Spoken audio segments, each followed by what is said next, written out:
할렐루야. 153 저녁 기도에 오신 여러분들을 주님의 이름으로 환영하고 축복합니다. 우리 찬송가 200장 우리 찬양하시겠습니다. 찬송가 200장 옛날 찬송가는 235장입니다. 달고 묘한 그 말씀 생명의 말씀은 귀한 그 말씀 진실로 생명의 말씀이 나의 길과 믿음 밝히 보여주니 아름답고 귀한 말씀 생명샘이로다. 아름답고 귀한 말씀 생명샘이로다. 귀한 주님의 말씀은 내 노래 되도다. 모든 사람을 살리는 생명의 말씀을 값도 없이 받아 생명길을 가니 아름답고 귀한 말씀 생명샘이로다. 아름답고 귀한 말씀 생명샘이로다. 널리 울리어 퍼지는 생명의 말씀은 마음의 용서와 평안을 골고루 주나니 다만 예수 말씀 듣고 복을 받네. 아름답고 귀한 말씀 생명샘이로다.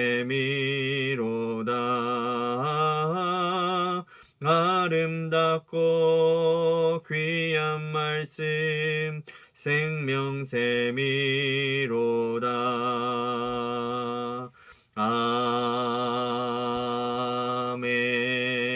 아멘.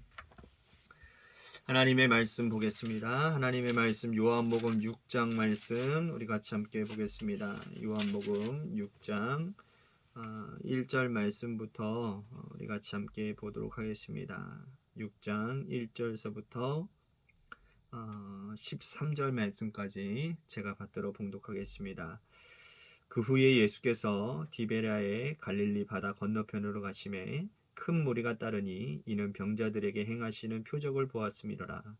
예수께서 산에 오르사 제자들과 함께 거기 앉으시니 마침 유대인의 명절인 유월절이 가까운지라. 예수께서 눈을 들어 큰 무리가 자기에게로 오는 것을 보시고 빌립에게 이르시되 우리가 어디서 떡을 사서 이 사람들을 먹이겠느냐 하시니 이렇게 말씀하심은 친히 어떻게 하실지를 아시고 빌립을 시험하고자 하심이라. 빌립이 대답하되 각 사람으로 조금씩 받게 할지라도 200데나리온의 떡이 부족하리이다. 제자 중 하나 곧 시몬 베드로의 형제 안드레가 예수께 여짜오되 여기 한 아이가 있어 보리떡 5개와 물고기 2마리를 가지고 있나이다. 그러나 그것이 이 많은 사람에게 얼마나 되겠사옵나이까. 예수께서 이르시되 이 사람들로 앉게 하라 하시니 그곳에 잔디가 많은지라 사람들이 앉으니 수가 5,000명쯤 되더라. 예수께서 떡을 가져 축사하신 후에 앉아있는 자들에게 나누어 주시고 물고기도 그렇게 그들의 원대로 주시느니라. 그들이 배부른 후에 예수께서 제자들에게 이르시되 남은 조각을 거두고 버리는 것이 없게 하라 하시므로 이에 거두니 보리떡 5개로 먹고 남은 조각이 12바구니에 찼더라. 그 사람들이 예수께서 행하신 이 표적을 보고 말하되 이는 참으로 세상에 오실 그 선지자라 하더라. 아멘. 오늘 이 저녁 시간에도 하나님의 은혜를 사모하셔서 이제 나오신 여러분들에게 하나님의 신령한 은혜와 축복이 함께 하시기를 바라겠습니다.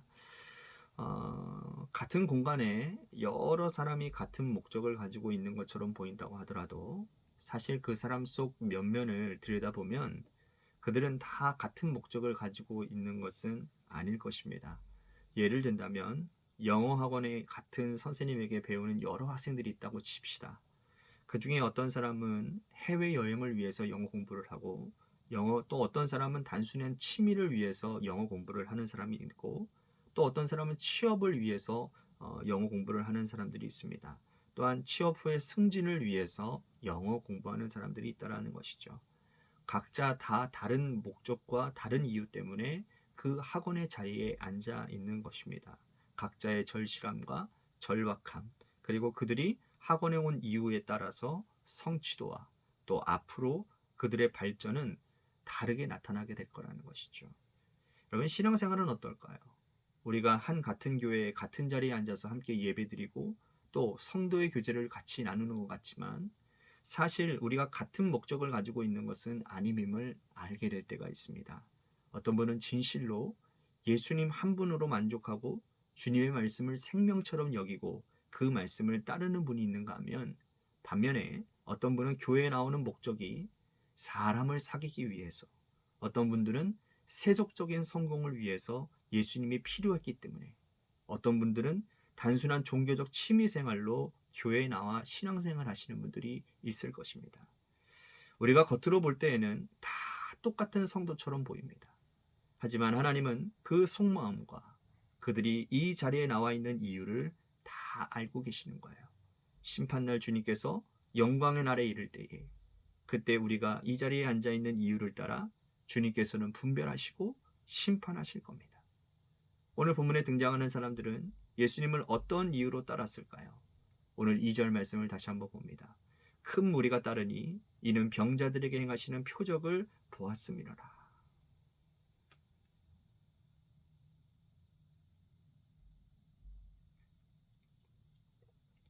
예수님께서 이 본문에서는 갈릴리 디베랴 호숫가에 계셨습니다.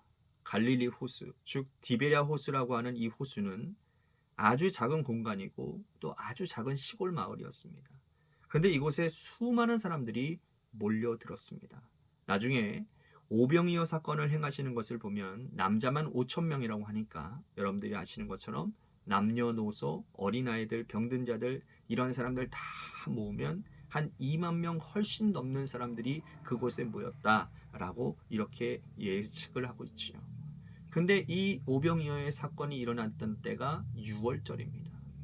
사람들이 6월절 잔치를 지키기 위해서 유대 땅 예루살렘에 올라가는 것도 마다하고 예수님을 보기 위해 이 자리에 모인 이유는 딱 한 가지였습니다. 2절 말씀처럼 예수님의 표적 때문이죠. 예수님께서 병자를 살리신 표적, 이 표적 때문에 모인 것입니다. 각색 병자들이 예수님을 보기 위해 주님을 통해서 병 낫기를 위해서 모여들었던 것입니다. 그리고 그 병자의 보호자들이 몰려들었습니다. 그리고 단순히 예수님을 보고 호기심을 갖고 예수님의 병 고침을 어떻게 고치나 라고 하는 그러한 모습, 오늘도 하는지 한번 보자 라고 하는 사람들이 이 자리에 몰려들었던 것입니다. 주님은 이렇게 몰려드는 사람들을 보시고는 그들을 불쌍히 여기셨습니다. 목자 없는 양같이 이리저리 헤매는 이들을 보고 주님은 긍휼히 여기셨어요. 사복음서에 공통적으로 오병이어 사건이 등장을 하게 됩니다. 다른 복음서에서 보면 예수님께서 이들에게 오랫동안 말씀을 전하셨다라고 기록하고 있습니다. 오랫동안 말씀을 듣고 있던 자들이 배가 고픈 것을 주님께서는 아시고는 한 아이가 가지고 있는 보리떡 5개와 물고기 2마리로 이들을 먹여주셨습니다. 배부르게 먹이셨습니다. 보리떡 5개, 물고기 2마리를 가지고 하늘에 축사를 하시고 그리고 나누어 주신 것입니다. 그렇게 해서 나누어주고 또 나누어주고 해서 남은 것이 모든 사람들이 배불리 먹고도 12광주리가 남았다. 이게 바로 오병이어 사건의 이야기 아닙니까? 그런데 문제는 뭡니까? 그 다음의 문제입니다. 14절과 15절. 그 사람들이 예수님께서 행하신 이 표적을 보고 말하되 이는 참으로 세상에 오실 그 선지자라 하더라. 그러므로 예수께서 그들이 와서 자기를 억지로 붙들어 임금으로 삼으려는 줄 아시고 다시 혼자 산으로 떠나 가시니라. 예수님께서 행하신 이 표적을 보고 사람들이 예수님을 왕으로 삼으려고 하는 거예요. 예수님께서 행하신 이 표적이 구체적으로 어떤 표적을 말하고 있는 것일까요? 우선은 병자를 낫게 하시는 병고침의 표적입니다. 두 번째는 오병이어의 표적이에요. 이 표적을 보고 사람들이 열광을 했습니다. 그리고 예수님을 임금으로 삼으려고 했어요. 이들의 속내가 뻔합니다. 적어도 예수님을 왕으로 삼으면 우리는 병들어 죽지 않고 우리는 굶어 죽지 않는다라고 생각했던 것이죠. 여러분, 이러니 예수님이 이때 당시에 로마의 큰 압제 가운데서 사람 구실하지 못하며 살고 있는 이 백성들이 예수님의 이런 표적을 보며 당연히 이런 마음을 품고 있지 않았겠습니까?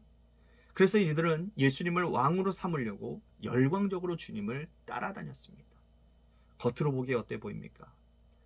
멀리서 이들을 보면 이들은 참 믿음 좋은 사람들처럼 보입니다. 열광적으로 주님을 따라다니니까 말이죠. 열정을 다해서 주님을 따라다니니까요.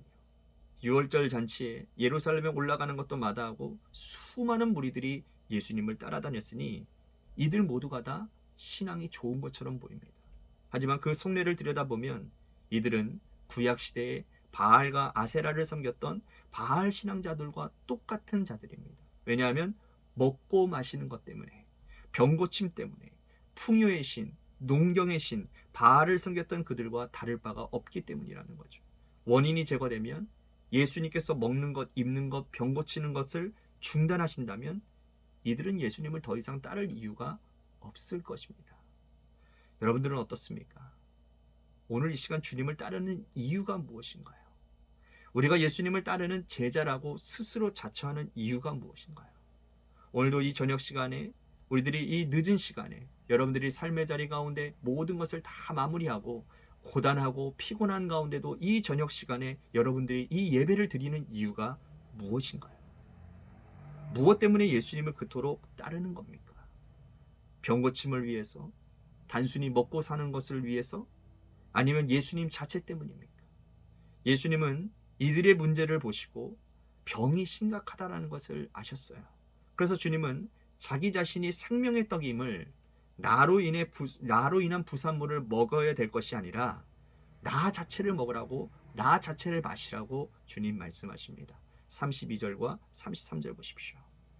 예수께서 이르시되 내가 진실로 진실로 너희에게 이르노니 모세가 너희에게 하늘로부터 떡을 준 것이 아니라 내 아버지께서 너희에게 하늘로부터 참떡을 주시나니 하나님의 떡은 하늘에서 내려 세상에 생명을 주는 것이니라. 하나님의 떡은 세상에 생명을 주는 떡이라고 말씀을 합니다.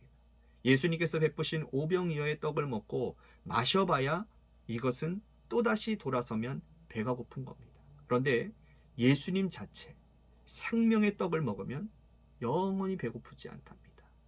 우리의 영이 배부르기 때문이죠. 이어서 예수님 말씀하십니다. 35절. 예수께서 이르시되 나는 생명의 떡이니 내게 오는 자는 결코 줄이지 아니할 터이요 나를 믿는 자는 영원히 목마르지 아니하리라. 예수님은 자신의 정체성을 요한복음 1장 1절에 태초에 말씀이 계시느니라 라고 말씀하셨습니다. 그리고 이어서 말씀하지 않습니까? 이 말씀에는 생명이 있고 또 빛이라. 예수님은 말씀이고 그 말씀은 생명이고 빛이 되시는 거예요. 그 예수님은 세상에 생명을 주러 오신 분인데 사람들은 예수님 자체인 말씀을 듣는 것보다 예수님 손으로 행하는 기적에만 눈이 가 있는 것입니다. 예수님이 행하신 기적의 부산물 오병이어에만 열광을 했던 것이죠. 예수님이 이것을 안타까워하셨습니다. 51절 보십시오.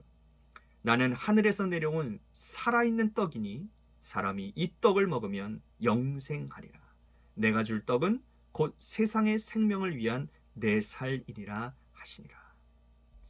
주님은 너무너무 답답해서 이 사람들에게 나를 먹어라, 내 말씀을 들어야 된다, 내가 곧 생명의 떡이다, 내 살을 먹고 내 피를 마셔야 된다, 계속해서 말씀을 합니다. 하지만 사람들은 이 말이 무슨 말인지를 깨닫지 못하죠.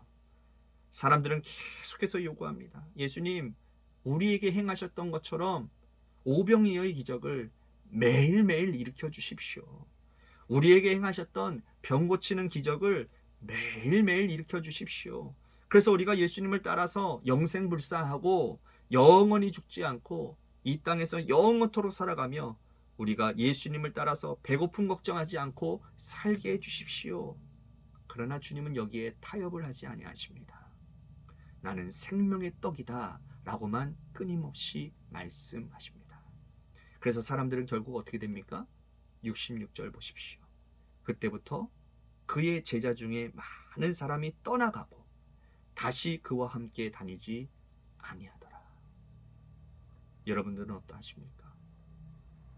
여러분들은 예수님을 왜 따라다니십니까? 예수님 그 자체가 말씀이고 말씀 되시는 예수님이 우리의 영을 책임지고 계신다라는 사실, 오늘도 주님의 말씀을 듣고 따르기 위해 이 자리에 나왔다라는 그 사실, 이 진리의 말씀을 믿고 주님의 말씀을 생명처럼 여기는 그러한 놀라운 은혜를 오늘 경험해야 되는 것 아니겠습니까? 예수님의 말씀을 따르다가 생겨난 그 부스러기의 복, 부산물의 복을 예수님 전체인 양 마냥 붙들고 살아간다면 그것만큼 불행한 신앙생활은 없는 것입니다. 오늘 하루도 마무리하며 하늘로부터 내려온 생명의 떡 예수님을 붙들고 말씀 중심으로 다시 한번 서가는 귀한 복된 이 저녁 시간이 되기를 주님의 이름으로 간절히 축복하겠습니다. 우리 같이 이 시간에 하나님 앞에 말씀을 생각하면서 기도합니다. 예수님 한 분으로 하나님 내가 만족합니다. 예수님이 나의 생명 되십니다. 예수님 외에 예수님이 행하시는 모든 일들 가운데 그 부산물로 인해서 나의 믿음이 흔들리지 않도록 하나님 오직 예수님 한 분으로 예수뿐임을 고백하는 내 삶이 되게 하여 주옵소서. 오늘 말씀을 생각하며 기도합니다. 또 한 가지 중보 기도할 것은 저희 가정을 위해서 기도했으면 좋겠습니다. 학점의 사모를 위해서 기도해 주시고 또 우리 원로 사모님을 위해서 기도해 주시기를 바랍니다. 마지막으로 이 교회와 또한 여러분들의 삶의 자리와 여러분들의 자녀들을 위해서 기도하시다가 10분만 기도하시다가 돌아가시기를 바라겠습니다. 우리 같이 기도합니다.